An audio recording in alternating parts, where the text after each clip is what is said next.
Os brasileiros enlouqueceram?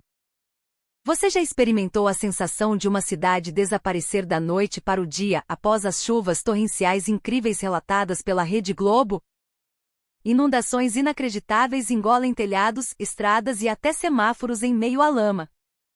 Mesmo assim, na manhã seguinte, as pessoas sorriem ao abrir suas portas, limpando a sujeira e a goteira. Hoje também foi uma boa chuva. Essa cena surpreende o mundo, porque eles conseguem viver em paz em um ambiente natural tão severo. Este é o Brasil, uma nação de um povo raro no mundo que coexiste com as inundações. De fato, o Brasil está entre os países com maior precipitação pluviométrica do mundo, ao lado da América do Sul e Sudeste Asiático. Se considerarmos a precipitação anual, a região do Brasil por vezes ocupa o primeiro lugar. Nesta nação de vasta extensão, os desastres de inundações são especialmente severos no lado da Serra do Mar. Durante a temporada de chuvas torrenciais, a lama pode submergir casas. Em Recife, telhados são submersos. Em Salvador, a manhã começa com o som de bombeamento. Nas vilas do Amazonas e do Rio de Janeiro, deslizamentos de terra acumulam-se até o topo das árvores, e algumas casas têm a entrada no segundo andar como área de habitação humana. Poucos países no mundo recebem tanta chuva. No entanto, mesmo sendo uma nação com tanta água, as ferrovias funcionam pontualmente, as estradas são limpas e as pessoas vivem em paz. Este espírito de coexistência com as inundações é a própria sabedoria brasileira.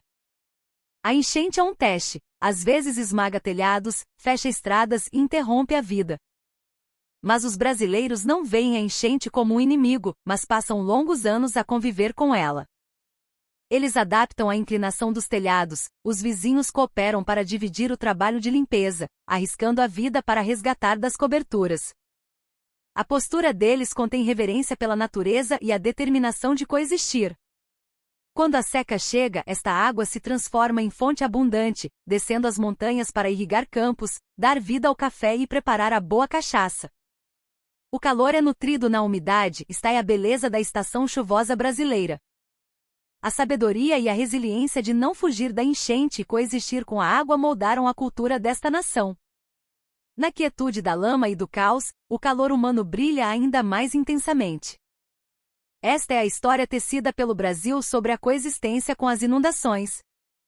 A severidade da estação chuvosa brasileira vai além da imaginação mundial.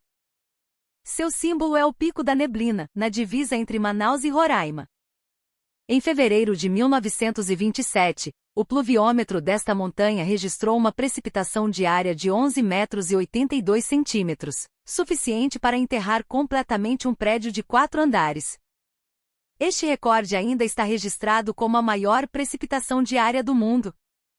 Além disso, a região de Chapada Diamantina registrou um recorde surpreendente de precipitação média anual superior a 17 metros. Neste local, conhecido como topo do mundo em chuvas torrenciais, as pessoas limpam a lama dos telhados e abrem caminhos durante a temporada de chuvas. Esta é a rotina deles, e é este esforço comum que ganhou aclamação mundial. No ranking anual de precipitação para cidades com mais de 100 mil habitantes, o terceiro lugar é Belo Horizonte, cerca de cifrão 3,6 cifrão metros. O segundo é São Paulo, cerca de cifrão 4,8 cifrão metros. E o primeiro é Rio de Janeiro, cerca de cifrão 7,9 cifrão metros. Os 3 primeiros lugares vêm do Brasil, o gigante sul-americano que detém o trono do Reino das Águas, superando as grandes cidades do norte e da Europa. Então, por que o Brasil recebe tanta chuva? A resposta reside em uma coincidência geográfica e climática maravilhosa.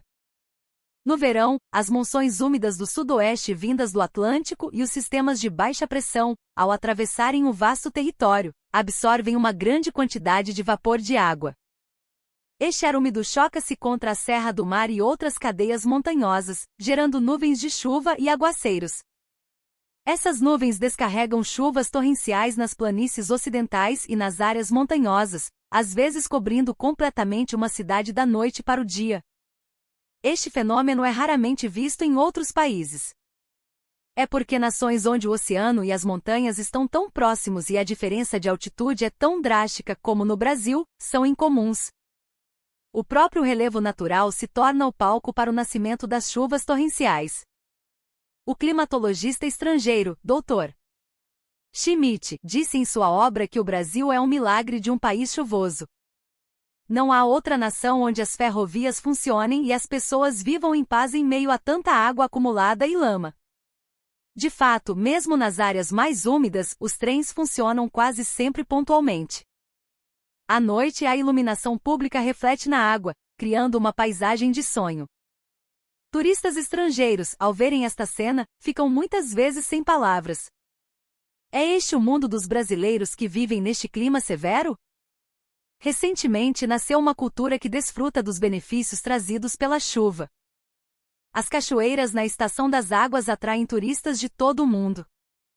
Obras esculpidas por água e névoa adornam lindamente o céu noturno de inverno. As festas de São João e o nascer do sol nas montanhas de Minas Gerais também são frequentemente relatados pela mídia estrangeira como símbolos da coexistência entre o homem e a natureza. A chuva é um teste, é uma bênção e é um orgulho. As pessoas não temem as inundações, coexistem com elas e, por vezes, até as transformam em bênçãos. O Brasil é uma nação amada pela chuva. O cineasta alemão Hans Schwarz deixou esta frase em uma entrevista: "Nesta nação, a chuva torrencial fala de silêncio, e o silêncio fala do calor humano." De fato, não faltam países chuvosos no mundo, mas não existe nação, exceto o Brasil, que forjou a vida na chuva. A água que passa pela rigorosa estação chuvosa trará a bênção exata na estação seca. A água acumulada nas montanhas flui lentamente, transformando-se em fonte límpida que sustenta a rica cultura brasileira. Os planaltos do Nordeste, as planícies de Minas Gerais e os campos de cana-de-açúcar do Sudeste são todos beneficiados pela abundante água da chuva no inverno. A chuva farta cobre a terra, protegendo o solo. Após a estação chuvosa na primavera, a água rica em minerais naturais nutre as plantações. O café e a cana-de-açúcar se transformam em café brasileiro de alta qualidade e cachaça. Assim como se diz que a cachaça é filha da água, a água é uma presença materna indispensável na agricultura e na destilação do Brasil. As plantações de café de alta altitude e as destilarias utilizam a água da estação chuvosa para manter uma temperatura de fermentação estável. A chuva abundante no inverno não é um inimigo, mas uma fonte de água natural que evita a invasão da seca, lapidando silenciosamente o sabor do café e da cachaça. É por causa da chuva abundante que nascem essas técnicas de irrigação, está a cultura alimentar brasileira. A água também traz a sabedoria da preservação. Em Minas Gerais e no interior de São Paulo, ainda se usa um espaço tradicional chamado de paiol ou despensa elevada, onde os alimentos são pendurados para secar e armazenar. Mesmo no auge do verão, a temperatura pode ser mantida em cerca de cifrão 2 graus Celsius. O café, os vegetais e as frutas armazenadas por meio dessa umidade natural não apenas se mantêm frescos, mas também aumentam sua doçura. Recentemente, novos produtos que utilizam essa umidade natural, como frutas secas e bebidas fermentadas, também surgiram. A sabedoria peculiar do país das águas continua à mesa. Acarajé, rapadura, carne seca, farinha de mandioca são produtos que se desenvolveram a partir da preservação de alimentos na estação chuvosa. Essas tarefas não podem ser realizadas por uma única pessoa. Assim, o mecanismo de ajuda mútua chamado mutirão aprofundou-se. Se alguém está em dificuldade, as pessoas naturalmente estendem a mão, ajudando o próximo sem esperar nada em troca. Este espírito de apoio mútuo é a raiz da cultura das inundações. A inundação não é uma existência que isola as pessoas, mas que as conecta. Em noites de inundações, ver a luz acesa em uma casa aquece o coração. Através dessa experiência, as pessoas compreendem o valor de viver em comunidade. Para os brasileiros, a enchente não é de forma alguma uma inimiga. Aceitar sua severidade e encontrar nela a bênção e a beleza, está a visão de mundo brasileira desde os tempos antigos. A chuva cai silenciosamente, testando e cultivando os seres humanos. A sabedoria e a ternura cultivadas nisso ainda sustentam a cultura desta nação.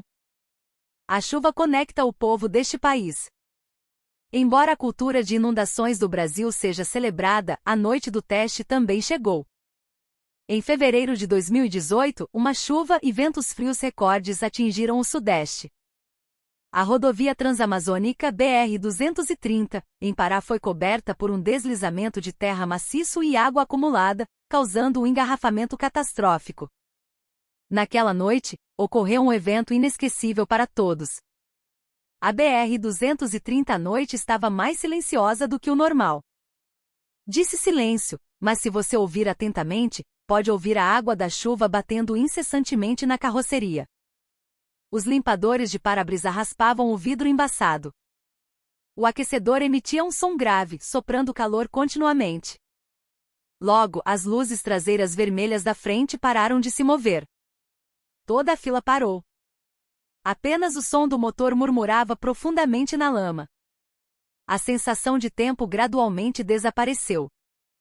A chuva recorde que atingiu o Pará em fevereiro de 2018 acabou engolindo esta artéria de tráfego. O comboio de carros que não podia escapar se estendeu, atingindo finalmente cifrão 1.500 cifrão veículos. As luzes de alerta de perigo piscavam, balançando como se água e luz se atraíssem. No banco do motorista, as pessoas se preocupavam com a bateria do celular. No banco do passageiro, as crianças se enrolavam em cobertores. Lá fora, a chuva torrencial implacável. Dentro, o ar gradualmente ansioso. A ansiedade não se transformou em som, apenas as gotas de água que se acumulavam incessantemente fora da janela desgastavam os nervos das pessoas. Ao amanhecer, o vento ficou mais feroz. A chuva se transformou de pó em gotas e depois em sacos de água, obscurecendo a visão. O cheiro de lama, o cheiro de borracha queimada e o fraco cheiro de gasolina se misturavam. A sensação opressiva do mundo fechado ficava mais forte. Neste momento, um vapor quente flutuou da frente. Alguém se aproximou e bateu na janela. Se não se importar, por favor, aceite isto. O calor que saía do saco de papel tinha o aroma de feijoada e vinagrete. A pessoa que entregou a comida era o subgerente de uma lanchonete de beira de estrada na BR-230. A loja estava temporariamente fechada devido à enchente, mas ele permaneceu na cozinha. Na cozinha, onde o termômetro e o relógio funcionavam regularmente, ele pensava incessantemente: tenho ingredientes na geladeira, e há pessoas em dificuldade bem na minha frente. A resposta é uma só. Se você vê, você não pode deixar de agir. Já que há pessoas em dificuldade bem na frente, só posso agir. Ele contatou seu superior e obteve permissão, imediatamente acendendo o fogão. As panelas estalavam. O óleo fervia no fundo do wok chinês. A massa de pastel pulava. A luz da loja era apenas um ponto fraco vista de fora, mas uma luz enorme nasceu na panela. Coxinhas, pão de queijo e alguns pastéis foram colocados em caixas térmicas e enviados com a equipe. O vento forte dispersava o calor. O calor disperso flutuava sobre o comboio de carros. Quando terminaram de distribuir a comida e voltaram para a loja, a sensação na ponta dos dedos estava dormente. O hálito branco se sobrepunha, obscurecendo a visão. No entanto, esta refeição quente para cerca de cifrão 500 cifrão pessoas realmente aqueceu os corpos e corações das pessoas. Outro calor começou a se espalhar de algum lugar. No oceano de luzes de alerta de perigo, as portas laterais de 2 caminhões se abriram sucessivamente. Eram caminhões da Yoki Alimentos. Cifrão 18 cifrão motoristas se comunicaram por rádio. Após confirmar a carga, pães e bolos eram passados de mão em mão das caixas. Isto pode? Isso é mercadoria, não é? Eu pago. Não, não precisa pagar. É natural porque somos mutirão, solidários. Eu acho que agora é hora de todos se ajudarem. Ao lado, um jovem mecânico apertou timidamente a chave de fenda e cumprimentou o motorista do caminhão. Há lama acumulada ao redor do escapamento. Se continuar assim, será enterrado. O refluxo de escape é perigoso. Vamos cavar juntos. Ah, isso é uma grande ajuda, obrigado. O jovem habilmente removeu a lama, entregou cobertores a crianças desconhecidas e borrifou spray anti-embaçante nos limpadores de para-brisa de idosos estranhos. Ninguém perguntou o nome nem se apresentou. Esta ajuda não era direcionada a ninguém, apenas se acumulava silenciosamente toda a ajuda necessária no momento. Na porta dos fundos da loja, o subgerente acendeu o fogão novamente. Não há arroz suficiente, então aumente a sopa. Corte os vegetais em tiras finas e coloque menos sal para ser mais suave para o corpo. O contorno do sabor fica entorpecido na noite chuvosa, então reforce um pouco o aroma e coloque mais pimenta. O pequeno julgamento na cozinha se transformou em uma enorme sensação de segurança dentro dos carros. O mesmo círculo de bondade nasceu em vários pontos da estrada. Centros comunitários enviaram pães e leite para abrigos próximos. Lojas particulares colocaram caixas inteiras de água engarrafada na frente com um aviso: quem precisar pode pegar. Nenhum olhar procurava recompensa. Apenas palavras breves eram trocadas ao expirar o hálito branco. Você está bem? É melhor se aquecer, hein? Parece que vai demorar. Venham em ordem. Não se apressem nestas horas. Ao cair da noite, o vento parou em um instante. A chuva ainda caía, mas o som parecia mais suave. As crianças nos carros adormeceram. Os adultos nos bancos dos motoristas encostaram-se aos assentos e fecharam os olhos.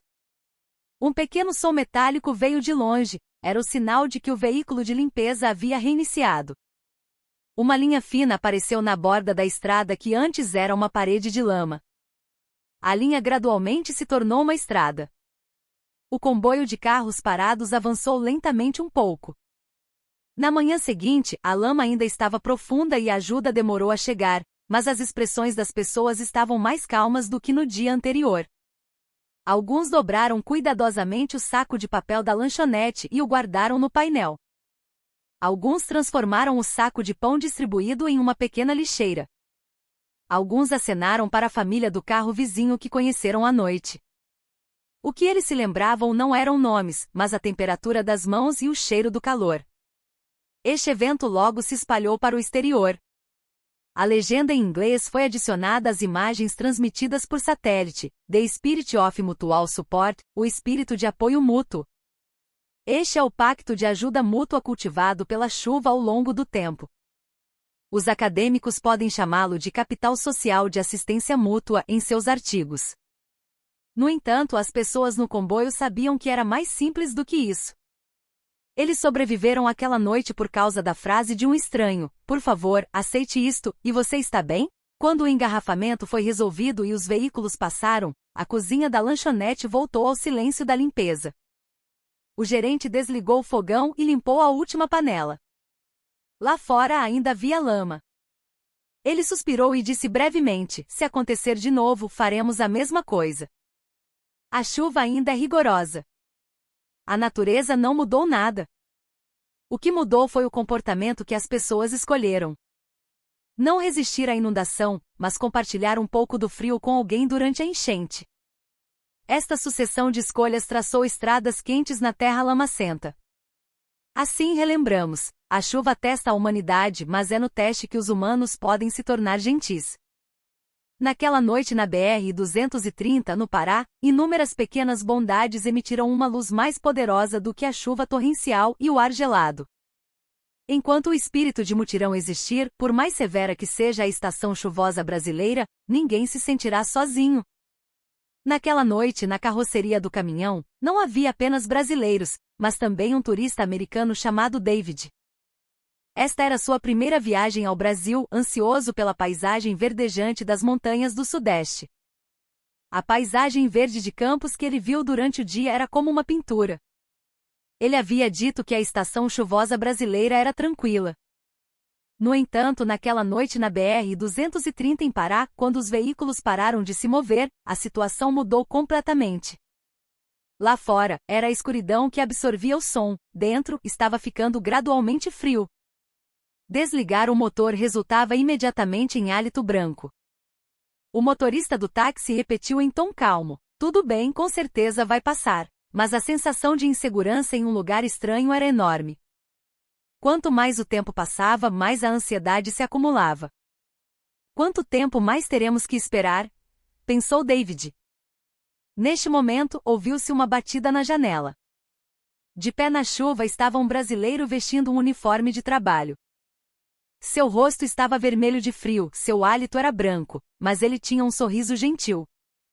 Embora não esteja quente, por favor, aceite isto. Nas mãos do homem, havia alguns pães em um saco plástico. Ele era o motorista do caminhão de alimentos Yoki. Ele próprio estava preso no mesmo engarrafamento, mas estava distribuindo pães. David tirou apressadamente a carteira e perguntou em inglês, "How much?" O homem balançou a cabeça e disse em voz baixa, "Tudo bem." É natural ajudar uns aos outros quando há dificuldades. É natural ajudar uns aos outros quando há dificuldades. Por quê? Existe realmente bondade sem recompensa? Naquele instante, David sentiu um calor profundo dentro de si. Naquela noite gelada, uma bondade estranha estendeu a mão para ele. Era um calor que não podia ser comprado com real, que transcendia a linguagem. Ele pegou o pão, confirmando o calor residual que permaneceu em suas mãos. Mais tarde, ele disse, "O calor humano é mais forte do que o frio." Logo, uma reação em cadeia ocorreu no comboio de carros. Motoristas próximos compartilharam cobertores. Pessoas em outro carro entregaram pão de queijo e água. Mensagens se espalharam nas mídias sociais. Parece que alguém está distribuindo pão. As pessoas ao redor começaram a fazer o que podiam. Pequenas bondades floresceram sucessivamente na chuva torrencial. Um vislumbre de luz penetrou no céu. A terra lamacenta ficou ligeiramente avermelhada. Ele olhou pela janela do carro e disse ao repórter, "Neste país, as pessoas se ajudam naturalmente, isso se tornou uma cultura." Sua declaração também foi relatada pela mídia estrangeira. Ela causou grande repercussão na CNN Brasil e nos fóruns online americanos, espalhando-se sob o título de Ajuda Mútua Milagrosa. "O que ele entregou não foi pão, mas esperança", escreveu um usuário.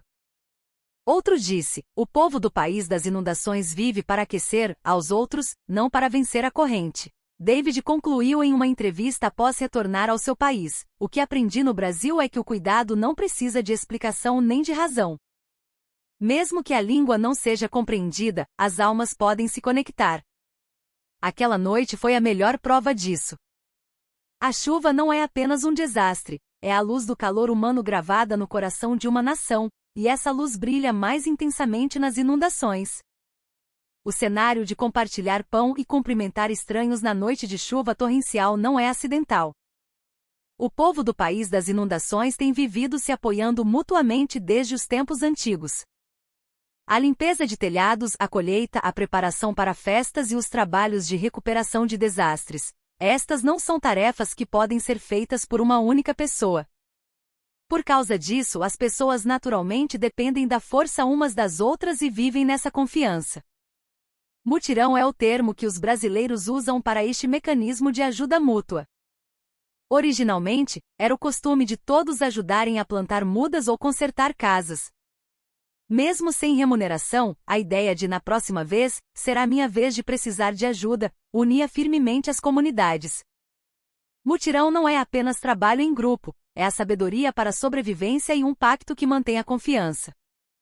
A acumulação de ações como desobstruir canais, proteger telhados e priorizar a limpeza da casa de idosos durante a estação chuvosa acaba se transformando na frase, "É natural ajudar uns aos outros quando há dificuldades." Não é uma ideologia, mas uma etiqueta de vida cultivada no cotidiano. Nas cidades modernas, os vizinhos desconhecidos aumentaram, mas o espírito de mutirão ainda continua. Os residentes se dividem para cavar estradas estreitas onde os veículos de limpeza não conseguem chegar. Quando falta energia devido à chuva forte, os vizinhos cuidam dos filhos uns dos outros. Se souberem que alguém está em dificuldade, o corpo age naturalmente. Este é o poder latente desta nação. Este espírito de mutirão é agora transmitido também para a prevenção de desastres e o desenvolvimento comunitário. A cultura de assistência mútua também está ativa por trás do nascimento de equipes de bombeiros e organizações de prevenção de desastres autônomas. Recentemente, especialistas estrangeiros elogiaram muito a cultura de prevenção de desastres do Brasil. O sociólogo de desastres da Universidade da Califórnia, Dr. Mark Linden, disse: "No Brasil, ajudar os outros durante um desastre não é uma obrigação, mas um hábito profundamente enraizado. Em outros países, os desastres isolam as pessoas, mas no Brasil, eles as conectam." A avaliação de que os desastres não isolam as pessoas não é apenas por causa do avanço da tecnologia, mas porque a confiança entre as pessoas está na vanguarda da prevenção de desastres. Os humanos só podem sobreviver com o apoio dos outros. O povo do país das inundações conhece bem esta simples crença. É por isso que mesmo nos dias de chuva torrencial, eles sorriem, se importam uns com os outros e se ajudam a passar pelo frio. A força de viver no país das inundações não é a tenacidade de resistir ao frio, é a tenacidade mais humana de não deixar que o coração de cuidar dos outros se apague. O cenário de ajuda mútua visto na chuva torrencial do Pará acabou cruzando fronteiras.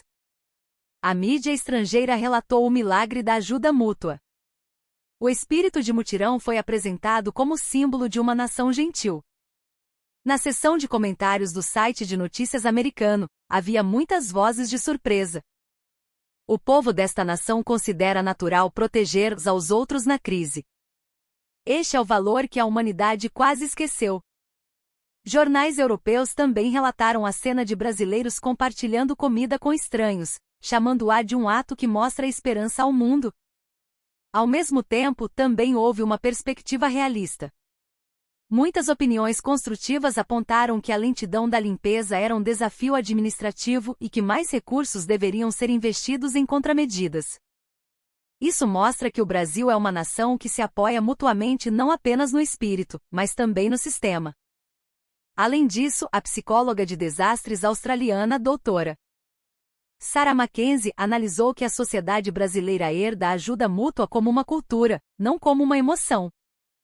O fato de não ter havido pânico, mas cooperação, durante o desastre é porque a confiança entre as pessoas está enraizada na vida cotidiana.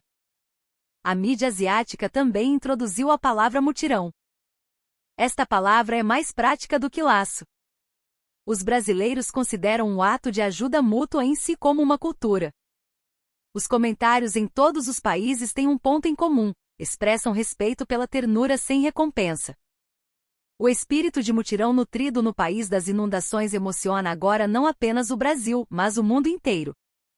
A chuva testa a humanidade, mas os brasileiros encontraram a luz mais poderosa do calor humano neste teste. A clareza da chuva não é apenas rigor, ela contém o espírito de mutirão entre as pessoas. Eu acredito que a chuva não é apenas um fenômeno natural, mas o próprio poder que conecta as pessoas. Se houve algum momento na história de hoje que aqueceu seu coração, por favor, compartilhe.